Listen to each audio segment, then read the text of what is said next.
O diagrama abaixo representa uma transformação ABC de um gás ideal. A temperatura do gás no estado A é igual a 27 Celsius. Calcule a temperatura do gás no estado B e no estado C em graus Celsius. Olá, crianças, sou eu, BF, de novo, vamos lá, vamos resolver essa questão aqui, muito maneira também, envolvendo gráficos e transformações gasosas, né? Primeiro, sempre cuidado, né? Sempre observa qual é o tipo de gráfico que você está trabalhando, né? Porque como o gás tem 3 grandezas diferentes, pressão, volume e temperatura, você pode ter um gráfico de pressão e volume, um gráfico de pressão e temperatura, um gráfico de volume e temperatura. Então, nesse caso aqui, você repara que é um gráfico de pressão com volume, que é o mais comum. 90% das vezes é um gráfico que vai mostrar a pressão e o volume desse gás, tá?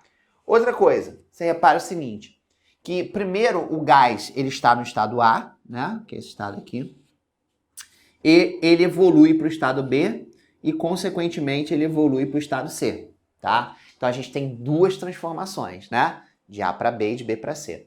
Agora, você é esperto, você vai perceber uma coisa, que de A para B, olha o que acontece. O volume era 3, o volume diminuiu para 1. Então, o gás está sendo amassado, está sendo comprimido.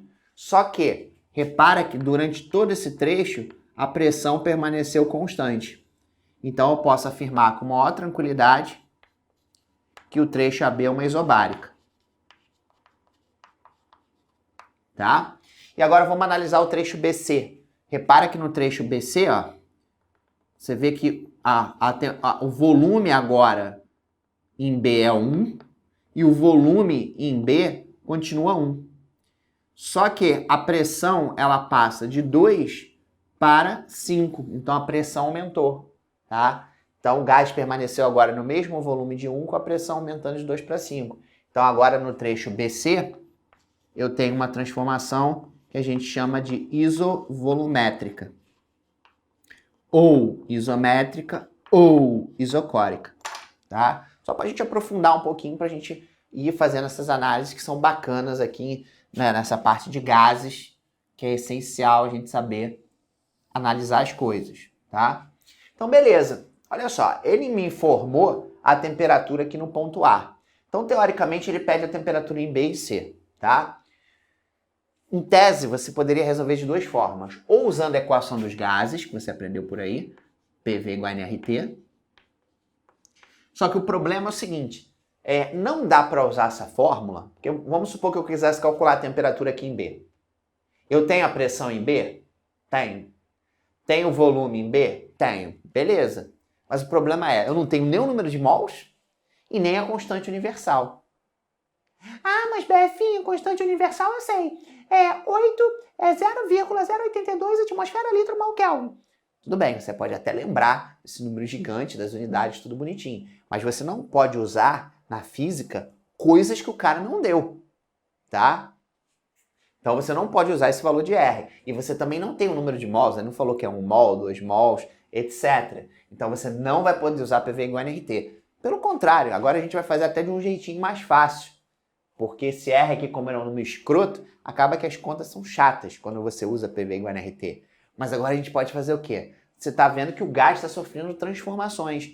E o gás aqui ele não muda. Você tem a mesma quantidade antes e a mesma quantidade depois. Então você pode usar aquela formulazinha maravilhosa de PVT Povator. Pocotó, pocotó, pocotó, minha, pocotó.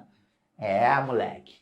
PVT Povator, que relaciona exatamente pressão, volume e temperatura, que são as 3 grandezas relacionadas aos gases, antes, né, na situação inicial, e depois na situação final, tá? Então vamos fazer isso, olha, como a gente tem a temperatura em A, então a gente vai ter a temperatura em A, vai ter o volume em A, vai ter a pressão em A. Então claro que o A vai entrar na história, certo? Então a gente vai fazer primeiro a transformação de A para B, para descobrir exatamente a temperatura em B, tá? Então, vou fazer isso aqui, ó, de A para B.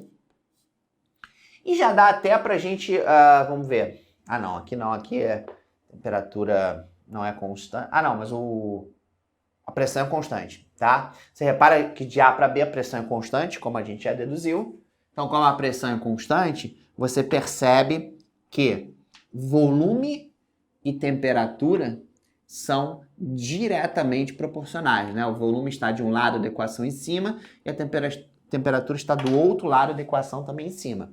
Então, são grandezas diretamente proporcionais, tá? Então, é o seguinte, o que aconteceu com o volume? Ele caiu de 3 para 1. Então, agora, o gás estava ocupando esse volume de 3, está ocupando só o volume de 1.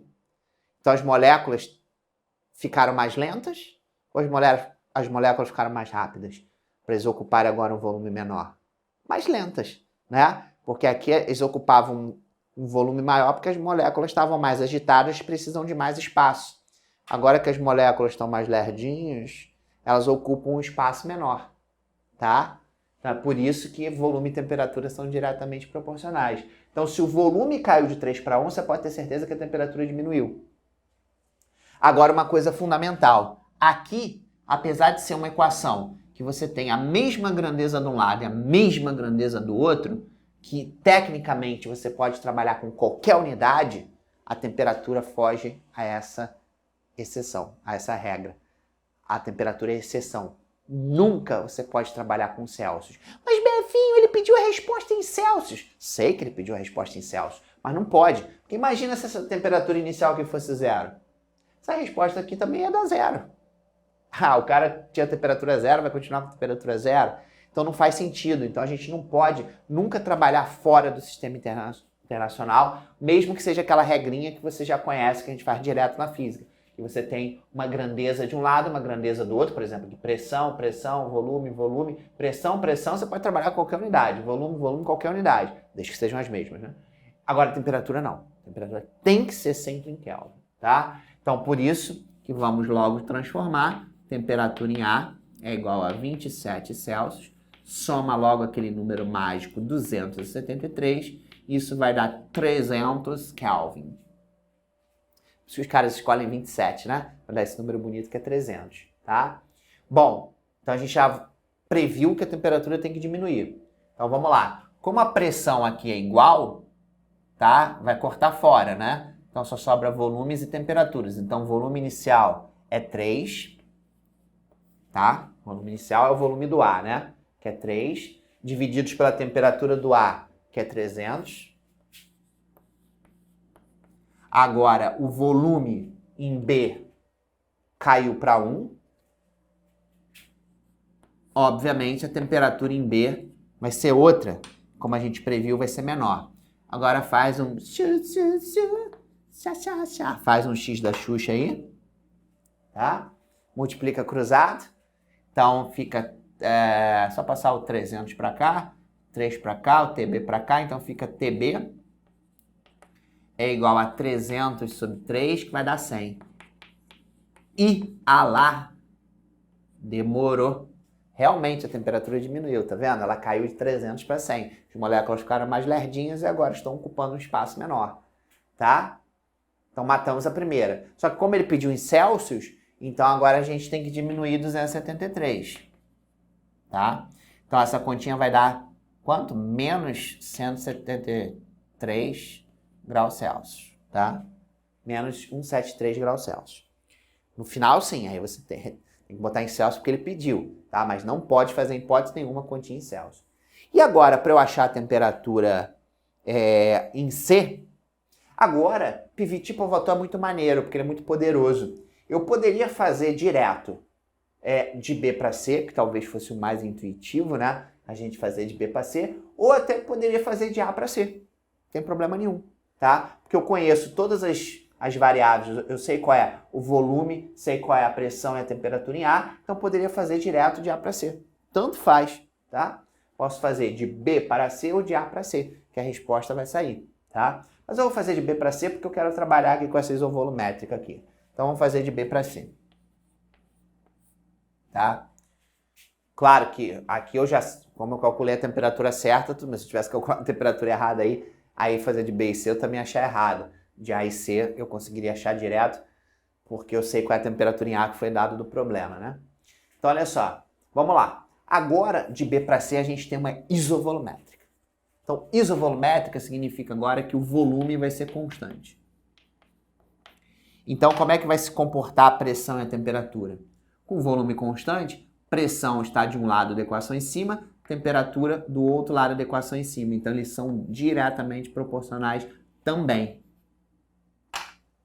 Ou seja, num recipiente onde o volume não pode se alterar, se eu aumentar a temperatura, as moléculas vão ficar mais doidonas, vão ficar mais agitadas. E como elas vão ficar mais doidonas, elas vão começar a bater na parede do recipiente com mais violência. Então, a pressão também vai aumentar, certo?